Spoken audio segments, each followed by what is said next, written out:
जल Singh. Hello guys, welcome जल Singh bye study channel में। दोस्तों, ये कक्षा 10th का पेपर है जो हिंदी का है, माध्यमिक शिक्षा बोर्ड।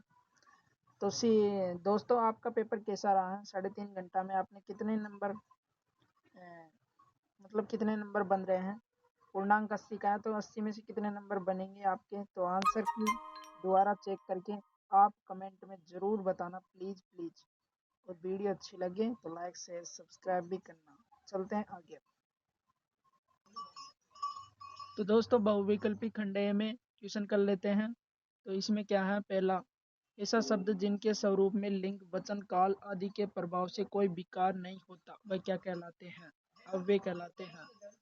दूसरा क्वेश्चन, निम्नलिखित में से समाचार शब्द में किस उपसर्ग का प्रयोग हुआ है? सम उपसर्ग का प्रयोग हुआ है। तीसरा क्वेश्चन, मन्नू भंडारी का जन्म कहाँ हुआ था? मन्नू भंडारी का जन्म दोस्तों बानपुरा, मध्य प्रदेश में हुआ था 1931 में। चौथा क्वेश्चन, अकेले सफर का वक्त काटने के लिए नवाब साहब ने क्या खरीदे थे? खीरे खरीदे थे उसने, ट्रेन में गया था तब। पांचवा क्वेश्चन, नेताजी की मूर्ति किसकी बनी थी? संगमरमर की बनी थी। छठवां क्वेश्चन, इसमें होगा संगमरमर। छठवां क्वेश्चन है, गोपियों ने हारिल की लकड़ी किसे कहा था? कृष्ण भगवान को कहा था, कृष्ण को। सातवां क्वेश्चन, दंतुरित मुस्कान की महत्ता कब और बढ़ जाती है? जब उसके साथ नजरों का बाकमपन जुड़ जाता है। ये आंसर होगा इसमें। क्वेश्चन नंबर 8, मुख्य गायक का स्वर कैसा है? चट्टान जैसा भारी है आंसर। क्वेश्चन नंबर 9, बाबूजी आटे की गोलियां बनाकर कहाँ ले जाते थे? मछलियों को खिलाने ले जाते थे। क्वेश्चन नंबर 10, चोट लगने पर भोलाराम के घावों पर मैया ने क्या लगाया था? पीसी हुई हल्दी लगाई थी। क्वेश्चन नंबर 11, साना साना हाथ जोड़ी पाठ में भारत के किस राज्य की यात्रा का वर्णन है? सिक्किम राज्य का वर्णन है। क्वेश्चन नंबर 12, अज्ञे ने हिरोशिमा पर कविता पर क्या लिखी थी? भारत लौट कर लिखा था। आंसर यही रहेगा इसमें। क्वेश्चन नंबर 2 आता है, रिक्त स्थानों की पूर्ति कीजिए। तो इनमें रिक्त स्थानों की पूर्ति करना है हमको। पहला, तत्पुरुष समास के कितने भेद होते हैं? 6 भेद होते हैं। गणेश शब्द में कौन सी संधि है? गुण संधि है, क्योंकि एक की मात्रा चढ़ी हुई है इसमें।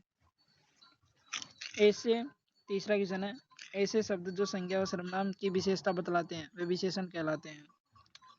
चौथा है, जो शब्दांश किसी शब्द के अंत में जुड़कर अर्थ का बोध कराते हैं उन्हें प्रत्यय कहते हैं। यानी बाद में शब्द में लग जाते हैं, उसे प्रत्यय कहते हैं। पांचवा, पुरुषवाचक सर्वनाम 3 प्रकार के होते हैं। कितने प्रकार के? 3 प्रकार के। छठवा, जिस शब्द से किसी के कार्य करने के या होने का बोध होता है उसे क्रिया कहते हैं। क्वेश्चन नंबर 3, निम्नलिखित पठित गद्यांश को पढ़कर नीचे दिए गए प्रश्नों के अपनी उत्तर पुस्तिका में लिखिए। तो इसके उत्तर बताते हैं, इस गद्यांश में ढूंढकर लिखना है आपको। पहला क्वेश्चन है, कोयल की चरित्र विशेषता है मधुरवाणी। दूसरा क्वेश्चन है, कटुभाषी को जीवन में किसका सामना करना पड़ता है? कठिनाइयों का। तीसरा क्वेश्चन है, मीठी वाणी का श्रोता पर कैसा प्रभाव पड़ता है? सकारात्मक प्रभाव पड़ता है। क्वेश्चन नंबर 4, उपयुक्त गद्यांश का उचित शीर्षक लिखिए। वाणी की पहचान है। क्वेश्चन नंबर 5, मीठी वाणी का संबंधों पर क्या प्रभाव पड़ता है? अब आपको बताते हैं अपठित गद्यांश पे। तो 5वें क्वेश्चन का आंसर होगा ये, मीठी वाणी से संबंधों में घनिष्ठता आती है। व्यक्ति के व्यवहार की पहचान किससे होती है? इसका भी वहीं पर ढूंढते हैं आंसर जाकर।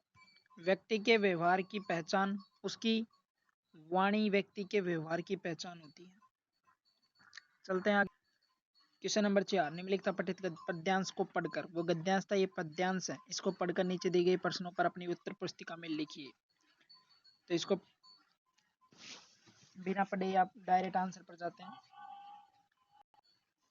कवि ने सर्वेश की सगुण मूर्ति किसे कहा है? मातृभूमि को। दूसरा, मातृभूमि का परिधान है नीलांबर। तीसरा, नदियां किसका प्रतीक है? प्रेम की। उपयुक्त गद्यांश का उचित शीर्षक लिखिए। मातृभूमि। कवि ने युग मुकुट किसे कहा है?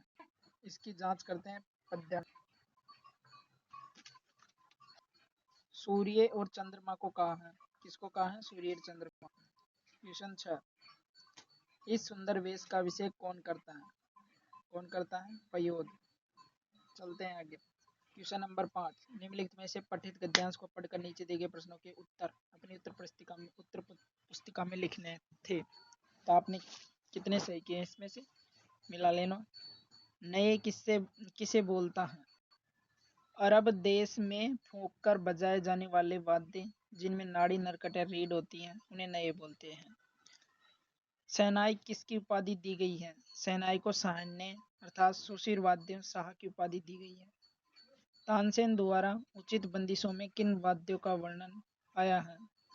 इसमें है शहनाई, मुरली, वंशी, श्रृंगी एवं मोरचंग आदि का वर्णन आया है। चलते हैं अथवा का भी कर लेते हैं जिन्होंने अथवा का किया है। तो दोस्तों इसका आंसर होगा उसने पिताजी के पास में आकर मिले और बताए कि पत्र को पढ़कर बताया कि गतिविधियों के कारण मेरे खिलाफ अनुशासनात्मक कार्य क्यों न की जाए।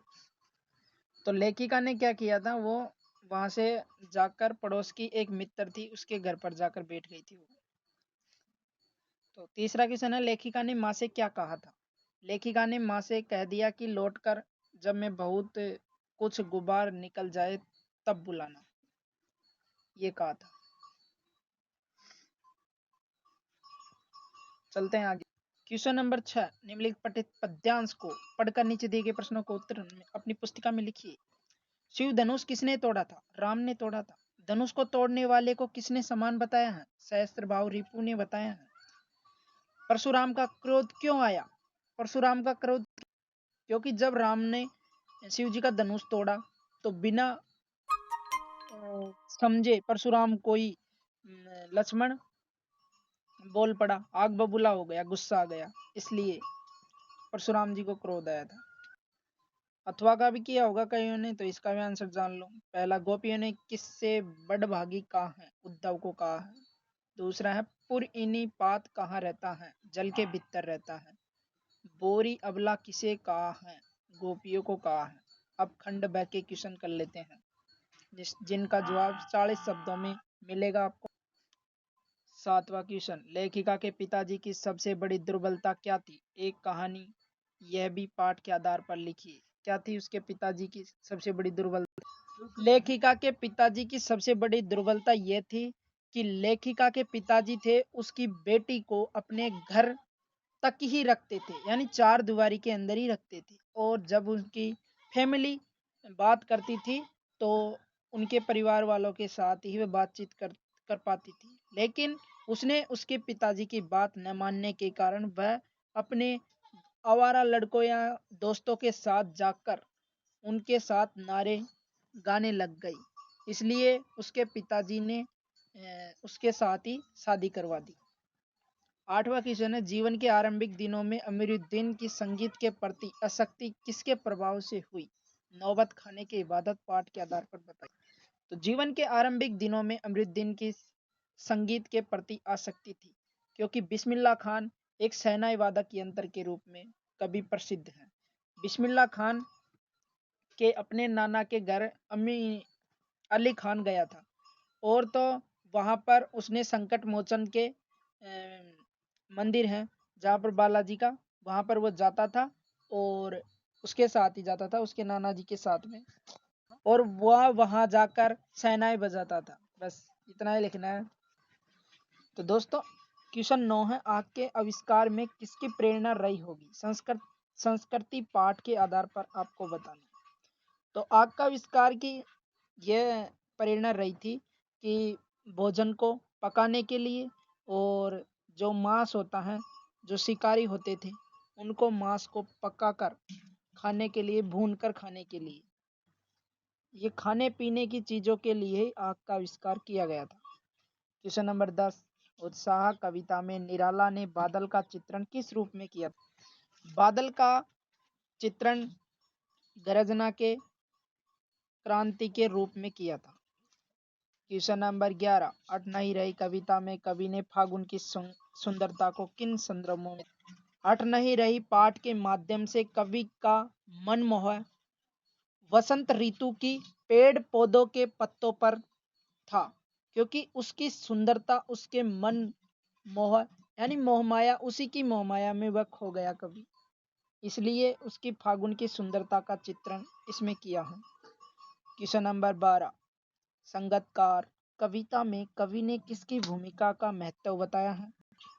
मुख्य गायकार जो संगतकार था, तो इसमें क्या है, उसकी राग ठीक नहीं थी, तो उसके दोस्तों ने उसकी राग बिठाने के लिए उनके साथ गाता था, और उसके दोस्त उस राग में उसके साथ देते थे। जब उसकी राग दब जाती थी तो उसकी आवाज को उठाने के लिए उसका दोस्तों ने साथ दिया। क्वेश्चन नंबर 13, गैंगटॉक का असली नाम क्या है और इसका क्या अर्थ है? साना साना हाथ जोड़ी पाठ के आधार पर आपको लिखना था। तो इसका असली नाम था गंगटोक और इसका अर्थ था पहाड़। भोलानाथ, क्वेश्चन नंबर 14 है, भोलानाथ और उसके साथी कौन कौन से खेल खेलते थे? माता के आंचल के पाठ के आधार पर आपको आंसर देना था। मिट्टियों की मिठाई बनाना, मिट्टियों के अपने हाथ से उस घर बनाना, और बिलों में पानी भरना, छुपन छुपाई खेलना और भागम भाग दौड़ करना आदि उसके खेल थे। क्वेश्चन नंबर 15, आस्तीन का सांप होना मुहावरे का अर्थ लिखकर एक वाक्य में प्रयोग करना था। आस्तीन का सांप होना का मतलब है कपटी मित्र होना।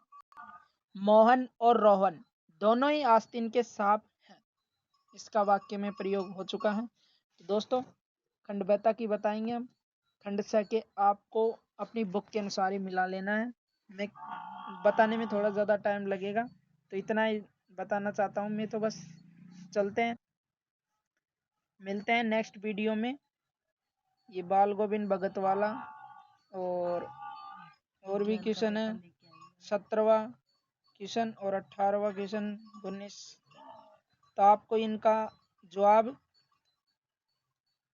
आपकी बुक में ही मिलेगा। तो इनको तो कैसे बताएं दोस्तों, बहुत बड़े हैं ये क्वेश्चन। तो फिर मिलेंगे, अब तक के लिए तो द एंड। वीडियो अच्छी लगी हो आंसर मिला लेना, और तो लाइक शेयर सब्सक्राइब भी कर देना प्लीज़। मिलते हैं नेक्स्ट पेपर में विज्ञान के में, तब तक के लिए बाय, जय हिंद।